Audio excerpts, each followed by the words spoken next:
Hey, Danielle, how are you?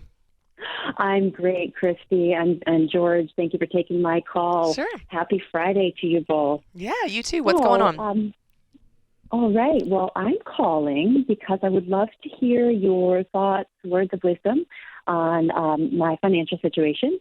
My husband and we are proud to be debt-free. Oh, Awesome. congratulations. Thank you. We have paid off our home, our college loans. We live in a one-bedroom apartment that we own it in New York City. But we have a daughter, and we want to buy a house. We're saving because we would like to buy that in cash.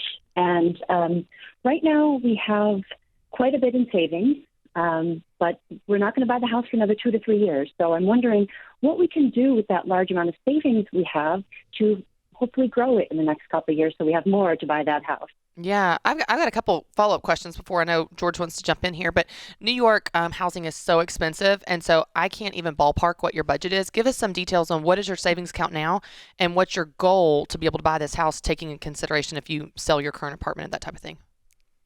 Yes, Christy, you hit the nail on the head with that. The New York housing is astronomically expensive, and so right now in savings we have $600,000. Ooh, that's amazing. Yeah, thank you. And I know in New York money that is also like only goes so far. Yes, and exactly 600,000 in cash gets you at best a fixer-upper. Yeah. In New York City. So we're hoping that we'd be able to buy something closer to the $1 million, Okay. just under $1 million in the next 3 years, I would say. So just wondering how we best use that $600,000 now rather than having it sit in a savings account while we wait to buy a house. Are you going to sell your current place?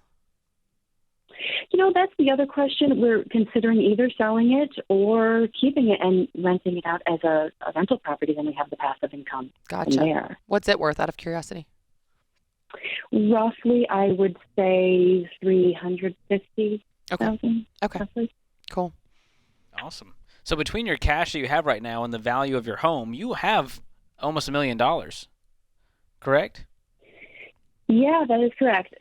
Okay. So this just tells me that you have options, because let's say 2 years from now, you're like, we really want to get into this house, but the savings in the bank isn't there. Well, we can sell ours and then use all of that money plus the money we have saved and be able to do that. So I just like having options. Same. So that's a great starting point. How much could you guys save in a year? If you just stash money away in your savings account, what would that amount to in a year? Great question. I should know the answer to this. We have a pretty solid income. So I'd say we have an income of about $300,000. Awesome. Combined between my husband and I. We do have a daughter who's in daycare and those types of things right now. So, but you could throw probably $100,000 in savings each year. Easily, yeah. Okay. Yeah, so if I'm you guys, with a 2-year horizon, it's too short for me to be throwing it into the stock market and mutual funds. If you're talking about 3 to 5 years plus, then that's when I would go, all right, let's get these in mutual funds, index funds, and you can work with one of our SmartVestor pros if you don't have one. These are investing pros that you can trust to do things the Ramsey way, that have the heart of a teacher, that can help your money grow at maybe 10, 11%. So beyond that, if it's under that, I'm parking it in some high-yield savings accounts, making 0.5%. Not super sexy, but safe. Yeah, and you're doing amazing, Danielle. You're doing amazing. The fact Crushing that it. you have that much money in savings, even in the New York market, you're doing incredible. So well done. Thanks for calling. Thank you.